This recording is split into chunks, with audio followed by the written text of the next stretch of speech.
राम राम जी, स्वागत है एक और नई भगवत गीता की वीडियो में। उम्मीद है तुम सारे ठीक हो गए। हमने पिछली वीडियो में बात करी थी चैप्टर 3 के 1 तक लेकर 10 श्लोक थी।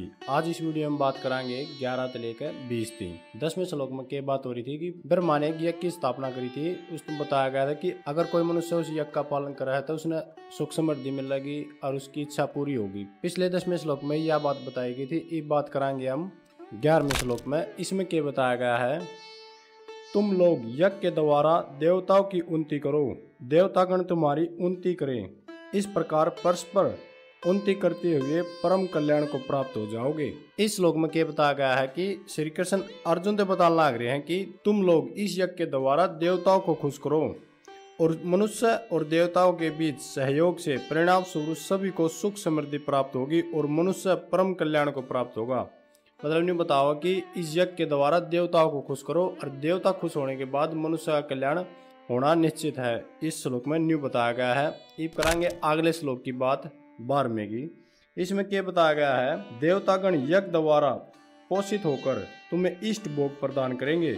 उसके द्वारा दिए हुए भोगों को जो मनुष्य उसको दिए बिना ही भोगता है वह चोर होता है। इस श्लोक में क्या बताया गया है, श्री कृष्ण अर्जुन से बताने लग रहे हैं कह है कि तुम्हारे द्वारा संपन्न यज्ञों से प्रसन्न होकर देवता जीवन निर्माण के लिए तुम्हें आवश्यक वस्तु प्रदान करेंगे और इष्ट भोग प्रदान करेंगे। किंतु जो मनुष्य जो देवता ने मनुष्य दे रखा है उसका देवता का बिना भोग लगाए मतलब भोग दिए उसका देवता का हिस्सा काटे उसने भोग है तो वो एक चोर कहलाया जा है, वो वास्तव में चोर हुआ है। इसमें नहीं बताया गया कि इस यज्ञ के द्वारा देवता खुश होंगे और खुश होकर कुछ मनुष्य देंगे। अगर वो मनुष्य उसने बिना देवता का भोग लगाया या देवता का कुछ दिए उसने खावा है तो वो चोर कहा जा है। तो इस श्लोक में न्यू बताया गया है। अब है अगला श्लोक 13वां। इसमें क्या बताया गया है, यज्ञ से बचे हुए अन्न को प्रसाद समझकर खाने वाले श्रेष्ठ पुरुष सब पापों से मुक्त हो जाते हैं, किंतु जो लोग केवल स्वयं के लिए ही पकाते हैं वे तो पापों को ही खाते हैं। इस श्लोक में क्या बताया गया है, श्री कृष्ण अर्जुन से बताने लग रहे हैं यज्ञ से बचे अन्न को प्रसाद समझकर खाने वाले महान पुरुष सभी पापों से मुक्त हो जाते हैं। मतलब जो यज्ञ में बच्चा और अन्न हो है उसने खाओ है, उसने खा के मनुष्य के सारे पाप कट जाए हैं। फिर आगे क्या बता रखा है, किंतु जो अपनी इंद्रिया तृप्ति के लिए भोजन बनाते हैं, मतलब जो अपनी इंद्रियाती भोजन बनाओ अपने स्वाति बनाओ है अपने खुद ही बनाओ है ना कि दूसरा ही बनाता, जो अपने लिए खाना पकाते हैं ऐसे लोग सिर्फ पाप को ही भोगते हैं। मतलब अपने स्वार्थी खाना बनाओ कि अपना टेस्ट बना ले, दूसरे की ना सोचता अपनी अपनी सोचा है, अपना अपना खाना बना कर खा जा है तो सिर्फ पाप को ही भोगता है। इस श्लोक में न्यू बताया गया है। अब है अगला श्लोक 14वां। इसमें क्या बताया गया है, सभी प्राणी अन्न से उत्पन्न होते हैं, अन्न वर्षा से होता है, वर्षा यज्ञ से होती है और यज्ञ कर्मों से उत्पन्न होता है। इस श्लोक में क्या बताया गया है, श्री कृष्ण अर्जुन से बताने लग रहे हैं कि इस दुनिया में सभी लोग अन्न पर निर्भर हैं और अन्न वर्षा से उत्पन्न होता है, वर्षा यज्ञ के द्वारा उत्पन्न होती है, यज्ञ निर्धारित कर्मों का पालन करने से संपन्न होता है। मतलब दुनिया में जितने भी मनुष्य हैं वे अन्न पर निर्भर हैं। अन्न हो है वर्षा तय, वर्षा हो है यज्ञ तय।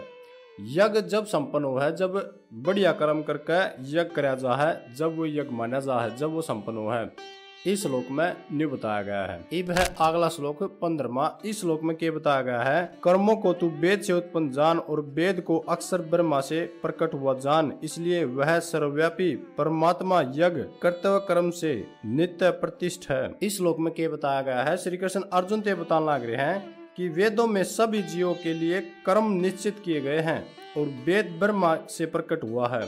परिणाम स्वरूप सर्वव्यापक भगवान सभी यज्ञ कर्मों में नित्य व्याप हैं, सभी यज्ञ कर्मों में ब्रह्मा रहते हैं। इसमें नहीं बताया गया है कि वेदों में सभी मनुष्य के लिए कर्म निश्चित करे गए हैं। मतलब जो भी आदमी काम करे है वो वेदा में लिख रखा है और जो वेद है वो ब्रह्मा ने प्रकट कराया है, मतलब ब्रह्मा ने लिखा है। परिणाम स्वरूप जो भी आदमी कर्म करा है उसके कर्म में ब्रह्मा रहते हैं। जो भी आदमी कर्म करा है, जो भी कोई भी कर्म करा है उस कर्म में ब्रह्मा रहा है। तो इस श्लोक में न्यू बताया गया है। अब है अगला श्लोक 16वां। इसमें क्या बताया गया है, हे पार्थ, जो मनुष्य इस संसार में प्रचलित सृष्टि चक्र के अनुसार नहीं चलता वह इंद्रिय भोग में लिप्त पाप में जीवन बिताने वाला व्यर्थ ही जीता है। इस श्लोक में क्या बताया गया है, श्री कृष्ण अर्जुन ते बताने लग रहे हैं, हे पार्थ, जो मनुष्य वेदों द्वारा स्थापित यज्ञ कर्म के चक्कर का पालन करने के अपने दायित्व का पालन नहीं करता, वह पाप का भागीदार है, वह पाप को भोगता है। वह केवल अपनी इंद्रियों के अनुसार अपना जीवन जीते हैं, केवल वास्तव में उसका जीवन व्यर्थ है। इसका कहना मतलब क्या है, जो यज्ञ के द्वारा कर्म बताए गए हैं, जो कर्म अनुसार करने चाहिए वो उनका पालन नहीं करता, अपना दायित्व नहीं समझता, वो कर्मा नहीं भोगता, अपनी बस इंद्रिया ने देखा कि यो काम मैं नहीं करूंगा, इसमें मैं दुखी हो जाऊंगा, इसमें मैं सुखी हो जाऊंगा, यो करूंगा, मतलब अपनी इंद्रिया के अनुसार काम करा है, उस मनुष्य का जीवन व्यर्थ है। तो इस श्लोक में न्यू बताया गया है। अब है अगला श्लोक 17वां। इसमें क्या बताया गया है, किंतु जो मनुष्य आत्मा में ही आनंद का अनुभव करने वाला, आत्मा में ही तृप्त तथा आत्मा से ही संतुष्ट होने वाला हो, उसके लिए कोई कर्तव्य नहीं रहता। इस श्लोक में क्या बताया गया है, श्री कृष्ण अर्जुन ते बताने लग रहे हैं, जो मनुष्य आत्मा और अपने में ही आनंद का अनुभव करता है, आत्मा में ही तृप्त तथा अपने में ही संतुष्ट रहता है, उसके लिए कोई कर्तव्य नहीं होता। मतलब जो अपने आप में संतुष्ट रहे, दूसरे की चीज जान देकर न्यूना को सोचता कि यह चीज मेरे पे होनी चाहिए थी। इसमें कहने का मतलब क्या है, जो मनुष्य अपने आप में ठीक रहे, अपनी आत्मा में संतुष्ट रहे, अपनी जिसके पास जो चीज है उसमें संतुष्ट रहे, तो उसका कोई कर्तव्य नहीं होता, वो संपूर्ण है। तो इसमें न्यू बताया गया है। अब है अगला श्लोक 18वां। इसमें क्या बताया गया है, कर्म योगी महापुरुष का स्वार्थ हेतु कर्म करने का न तो कोई प्रयोजन रहता है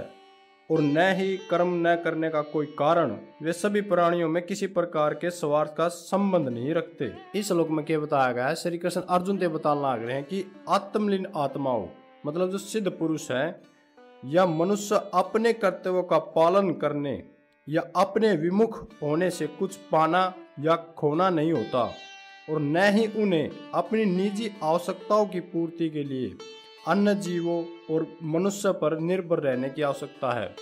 मतलब जो अपना कर्म कर रहा है, जो अपने में संतुष्ट रहे है, उन ना तो किसी दूसरे आदमी की जरूरत पड़ती और ना किसी जीव की जरूरत पड़ती।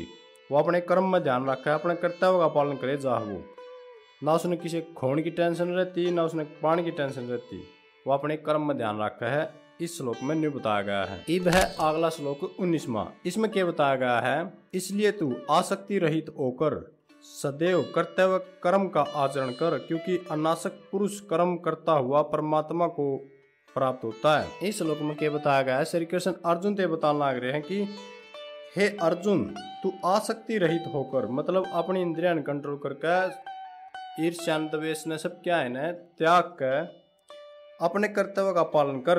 जो मनुष्य अपने कार्य को कर्तव्य समझकर फल की इच्छा नहीं करता, वह मनुष्य कर्म करता हुआ परमात्मा को प्राप्त होता है। मतलब इसमें नहीं बताना चाहो कि जो आदमी अपनी इंद्रियां भस्म कर ले है और अपने कर्तव्य का पालन करा है, वो शुद्धा परमात्मा ने प्राप्त करा है। इस श्लोक में नहीं बताया गया है। अब है अगला श्लोक 20वां। इसमें क्या बताया गया है, राजा जनक जैसे अनेक महापुरुष भी कर्म के द्वारा ही परम सिद्धि को प्राप्त हुए हैं, इसलिए लोक कल्याण को देखते हुए तू भी अपने कर्म करने योग्य है। इस श्लोक में क्या बताया गया है, श्री कृष्ण अर्जुन ते बताने लग रहे हैं, इसमें राजा जनक की बात करी गई है, जो और भी महान पुरुष थे उनकी बात करी गई है। इसमें बताया गया कि राजा जनक और अन्य महान पुरुषों ने अपने नियत कर्मों का पालन करते हुए सिद्धि प्राप्त की है, इसलिए तुम्हें भी अपने कर्तव्यों का पालन करते हुए समाज का कल्याण करना चाहिए। तू भी अपना कर्म कर, तू भी कर्म करने योग्य है। तो इस श्लोक में नहीं बताया गया था। इस सारे श्लोका में श्री कृष्ण अर्जुन ते बताने लग रहे थे कि क्या करना चाहिए और क्या नहीं करना चाहिए। कर्म महान बताया गया है इन सारे श्लोका में कि कर्म कर, फल की इच्छा मत कर, अपनी इंद्रियां भस्म कर, तब अपने सिद्धि प्राप्त कर जा तू। और जो महान पुरुष थे, राजा जनक की बात करी गई है और अन्य जो महान पुरुष थे उनकी बात करी गई है। उन सारे ने सिद्धि जब प्राप्त हुई है, जब उन सारे ने अपने कर्म करे हैं और कर्तव्यों का पालन कराया है। तो इस सारे श्लोका में न्यू बताया गया है। आज इस वीडियो में हमने कंप्लीट करे हैं 11 से लेकर 20 श्लोक। अगली वीडियो में बात कराएंगे 21 से लेकर 30 श्लोक। अगर इस वीडियो में आपने कुछ समझ में नहीं आया हो तो कमेंट करके पूछ सको, मैं उसका जरूर जवाब दूंगा। अगर यह वीडियो आपने अच्छी लगी हो तो लाइक करियो, शेयर करियो और चैनल सब्सक्राइब कर लियो। आने वाले टाइम में मैं पूरी भगवत गीता इस चैनल पर डालूंगा और आपने समझाऊंगा कि भगवत गीता में क्या चल रहा है, क्या होया था। अच्छा जी, राम राम, मिलते हैं अगली वीडियो में।